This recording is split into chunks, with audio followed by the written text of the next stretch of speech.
Hello, welcome back to the Downtime. Sarah Wynn here at the Schneider Innovation Summit 2025 in Las Vegas. I'm here with Dante Vaccaro from Schneider Electric. Dante, welcome to the show. Can you introduce yourselves to our audience? Yeah, thanks, Sarah. My name is Dante Vaccaro, so I work as a principal digital transformation consultant here at Schneider Electric.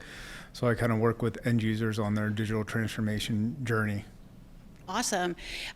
So we're so happy to have you on the show. AI has been a huge emphasis at this event. So my first question to you, when you're specifically looking at packaging lines, where do you see AI making its biggest impact right now? Is it throughput, quality, or something else? Yeah, I think it hits a lot of those. I'd say where the most tried, tested, and proven avenues is really combining vision system with downstream robotics.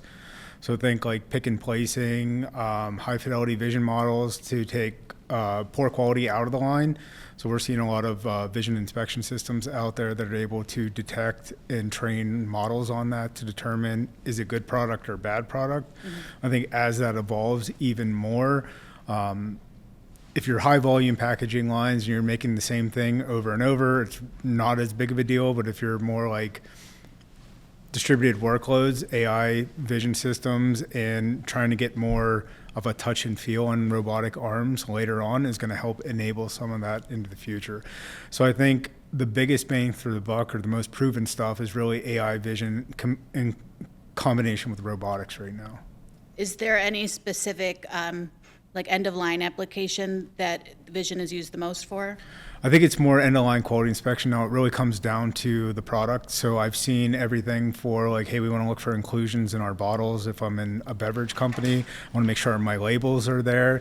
If I get into like beauty or beauty care products where it's like Revlon, no, I don't want to say like a Revlon, but like I'm just saying like any of a higher quality cosmetic where you're paying like $40 for a bottle, they want to make sure everything on that is in line, right? And they're high-speed packaging lines, so they're flying down 100 pieces per minute or right, like 20 per second. So I have to be able to detect that that's good or bad and pull it out of the system so I don't send that back to customers. So I think quality downstream on packaging, it's variable, but it just depends on the value of the product and the level that you want to get out. As someone who buys $40 cosmetics, I appreciate that. So. I'm not one. How are OEMs and end users using edge computing to improve real-time decision-making in terms of packaging or machinery? So I think it goes back to that model. What I just described is not like AI in the cloud where the edge computing really comes down to deploying models as close to the process as possible. So in packaging, everything's super quick, right? It's not like traditional process industries where I can send data to the cloud and do some inference model and send things back to tell me what's going on. It's instantaneous. So where I see that happening is edge computing, locally hosted, in combination with control system to be able to collect, detect, and trigger response in a very, very short period of time. Okay, thank you for that. And for packaging operations to fully leverage AI, I just had it. What needs to change in the IT or OT stack? Is it controls, something else, networking? I think it's more data and accessibility to that data. And data, I talked about it in a previous discussion with ontology, right? So we need to know the data that's coming off the line, what it goes to, and then there has to be a plan for that. So I think with packaging OEMs, they're like a process within a line, and there's multiple in a plant. And I think some of the things that I see coming there is really, we want to be like end users are pushing them for performance guarantees on the equipment that they're delivering. So they have to have access to what's going on in real time so they don't have to fly somebody out. So I need to know what data is relevant to driving analytics, what data is relevant to determining am I guaranteeing that throughput and being able to then aggregate that back to operate and maintain remotely those pieces of equipment to satisfy my end user. What are there specific data variables that you've seen that are most popular or looking into? I think it just comes down to what you're trying to solve. So ultimately, if I look at end-to-end line on product, whether I'm making and packaging that, like I want to see my overall line performance. So if I look at packaging, right, there's secondary packaging, you're a component to that. So you want to make sure that you're not pushing past and creating a constraint downstream, right? So think of it as like a line balancing exercise. So as that end user, I want to make sure my process end to end is running as efficiently as possible. So I want to maximize the throughput through and don't want a barrier downstream as something else. Or I don't want to push up to a constraint where I made this piece of my line go faster and then it jeopardizes everything downstream. So I think first is the availability and performance of those assets in that line end to end is a good starting point. But then the other stuff is, okay, what do I need to see to be able to maintain that? Definitely, thank you. And can you share an example of AI or the edge that you've seen in a recent deployment? Yeah, so I think it goes back to that quality inspection, multiple instances where customers have some sort of product that's coming off a line very, very quickly. We have an edge compute node that's running actually EcoStruxure Automation Expert on a IPC kind of at the edge. We train the model in the cloud, we deploy it at the edge, and because it's co-located on the centralized location, we're able to detect the issue and then deploy a PLC output within like 10 milliseconds. So it's pretty quick and pretty neat. Do you want to touch any more on Automation Expert in terms of packaging use? So Automation Expert on packaging use, I don't know if we're there yet, right? We don't have the motion profiles on that. Right now, it's in the development path.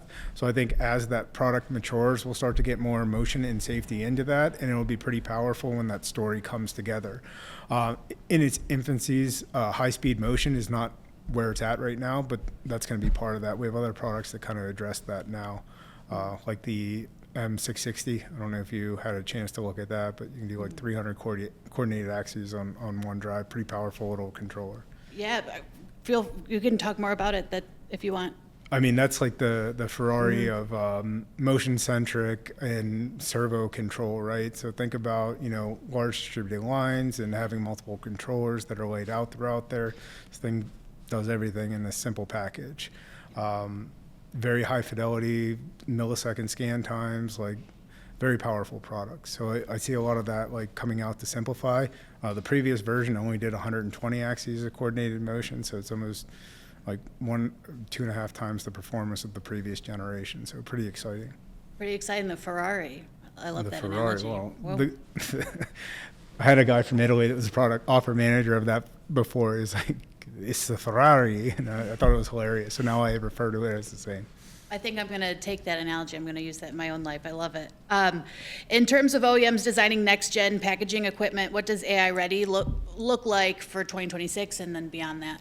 Yeah, so I would say AI ready is I have organization, contextualization of data. So my tags, my names, and a lot of data available. Now, the plan for every bit that you have is not necessarily established, but at the minimum, I want to start to drive like predictive analytics on that. So I'm going to look at torques, I want to look at energy consumption, signatures to subcomponents within that line. So I need a plan to drive my operating model. So if I'm an OEM and I'm going to do remote optimization for that, and I want to get into predictive analytics so that I can ensure those performance guarantees or do remote troubleshooting, like I have to have a plan for that data. So how does this work? What are the sensors that I need to put in place? It's kind of a delicate thing with OEMs because it's competitive and we're trying to manage cost and innovate at the same time. So it's really having those conversations with your end users to say, hey, you might not use this today, but you're data ready. And if we retrofit this later, it's going to be 40, 50% more. So in the AI aspect, it's the data strategy has to come first. Like we don't have it figured out. But one of the trends is really around agentic AI that will be applied. And that's just like smaller deployed models that will communicate to each other and give you back some sort of output. So it's kind of preparing for that adaptation and then making that data accessible. I think one of the issues I have with end users is that OEMs lock down their machines. I see it in packaging, I see it in CNC machines, I see it in injection molding machines where it's kind of like all locked down. So there's some make your information at least available so that people can ingest it. I get the let's not have control and changes to it, but availability of data to end users is a good stepping stone for now. Definitely. And in terms of future-proofing or retrofitting, we've talked a lot at this conference about some of the equipment is older. How do you approach using AI on that older equipment or integrating new pieces? Yeah, so the brownfield discussion's a little tough. I mean, I think it's just the element of control that you're trying to do. So if you're just trying to get monitoring, then you can do non-intrusive IoT sensors to pull some sort of some feedback back. If you're trying to do AI like optimization and control, then it's a little more of a discussion on older pieces of equipment. Some of the challenges on the older stuff is older protocols, the access to the data and the speed at which it travels is not quick enough to do what we need, right? So legacy systems, RS-232, Modbus, whatever, like we're kind of limited in the response times, right? So I think it really just comes down to the brownfield stuff is interesting, but it's more like data and data analytics and how do I make that accessible, and less on the optimization, I think, at this point. And then looking into 2026, what's the biggest packaging trend and or AI trend that you will think you'll see? I think it goes back to that agentic AI, right? So there's been this whole thing around like monolithic models, but they don't scale and deploy, especially going back to the edge compute discussion, right? I can't host this gigantic gargantuan model. So I have to create like specially trained models that will perform tasks on the plant floor or within a machine or a line. So like the quality model could be a model, but they all correlate and orchestrate together.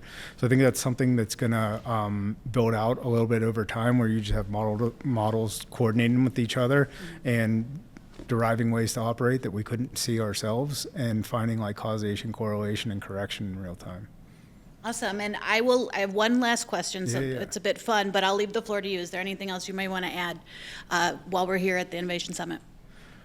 That's pretty much it. I mean, it's been kind of a fun event. I mean, we started off with a nice little club interaction last night. I don't know if you were there, and it's just been kind of crazy, but I really appreciate you coming out and, you know, highlighting some of our offers, learning more about the company.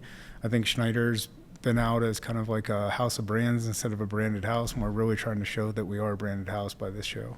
Yes. So thank you again for putting some pressure on that. Appreciate it. Of course. Thank you for having me. And then my last question, if the Innovation Summit had a theme song, what do you think it would be and why?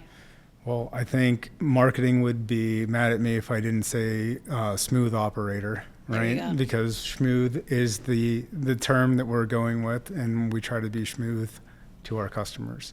So that's the theme for at least the industry side of the show today. Smooth operator, you got it. All right. Thank you so much, Dante. Awesome. Thanks, Sarah.